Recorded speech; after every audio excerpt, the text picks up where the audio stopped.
Hello बच्चों, आज हम बात करने वाले हैं कि टी एच ई का उच्चारण हम दी कब करेंगे और टी एच ई का उच्चारण है वो हम दा कब करेंगे। ये एक बहुत छोटी सी और बहुत सिंपल सी चीज़ है, लेकिन ये बहुत इम्पॉर्टेंट है और बहुत से बच्चे इसमें कंफ्यूज हो जाते हैं कि टी एच ई को हम दी कब बोले और टी एच ई को हम दा कब बोले। तो मैं आज आपको बताने वाली हूँ कि टी एच ई को दी कब बोलेंगे और टी एच ई को दा कब बोलेंगे। तो बच्चों, बहुत सिंपल सा रूल है, यदि टी एच ई के जस्ट बाद जो वर्ड आए उसका साउंड वोवल का हो। वोवल मतलब जब टी एच ई के बाद जो वर्ड दे रखा हो और उसका साउंड वोवल का हो। वोवल का साउंड मीन्स बच्चों ए आई ई ओ यू। जब इनमें से किसी एक का साउंड हो, वोवल होना जरूरी नहीं है बच्चों, वोवल का साउंड होना जरूरी है। जब वोवल का साउंड हो तो हम टी एच ई का उच्चारण है वो क्या करेंगे, दी करेंगे। चलो एग्जाम्पल से इसको अच्छे से समझ लेते हैं। जैसे फर्स्ट है अपना दी एंट। मैंने इसको दी क्यों बोला, मैंने इसको दी इसलिए बोला बच्चों क्योंकि ये जो एंट है, एंट को बोलने पे किसका साउंड आ रहा है, वोवल का साउंड आ रहा है। और अभी मैंने आपको बताया था कि टी एच ई के जस्ट बाद जो वर्ड हो उसका साउंड अगर वोवल का आए तो टी एच ई का उच्चारण है वो हम क्या करेंगे, दी करेंगे। सेकंड है दी अवर।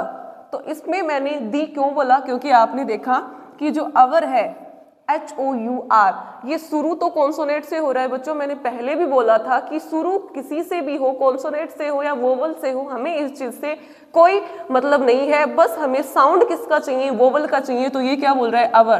तो किसका साउंड आ रहा है बच्चों, वोवल का साउंड आ रहा है, इसलिए हमने इसको क्या बोला, दी अवर बोला। फिर है अपना दी ऑरेंज।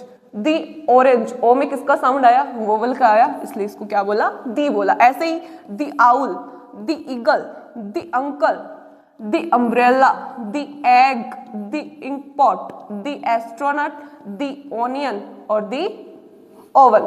क्योंकि मैंने इनका दी उच्चारण क्यों किया, क्योंकि सब में है जो उनके जस्ट बाद जो वर्ड दे रखा है उन सब में किसका साउंड आ रहा है बच्चों, वोवल का साउंड आ रहा है, इसलिए मैंने इसका जो टी एच ई का उच्चारण है वो क्या किया, दी किया। अब मैं आपको बताऊंगी कि टी एच ई का उच्चारण है वो हम दा कब करेंगे, किस कंडीशन पे हम टी एच ई को दा बोलेंगे। यदि टी एच ई के बाद जस्ट जो वर्ड दे रखा है यदि वो कॉन्सोनेंट का साउंड दे तो क्या, तो टी एच ई का उच्चारण हम क्या करेंगे बच्चों, दा करेंगे। जैसे मैंने लिखा इधर बुक, बुक, बुक किसका साउंड दे रहा है, हमें कॉन्सोनेंट का साउंड दे रहा है। तो जो भी वर्ड्स हमें कॉन्सोनेंट का साउंड दे और उसके पहले हमें टी एच ई दे रखा हो तो उसका उच्चारण हम क्या करेंगे, दा करेंगे।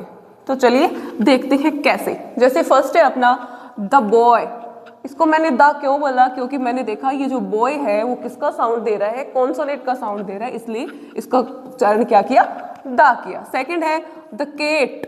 तो केट किसका साउंड आ रहा है, अपना कॉन्सोनेंट का साउंड आ रहा है, इसलिए मैंने इसका उच्चारण क्या किया, दा किया। ऐसे ही the school, the dog, the train, the pen, the tree, the man, the house, the ring, the bike, the door, the king, the phone, the table.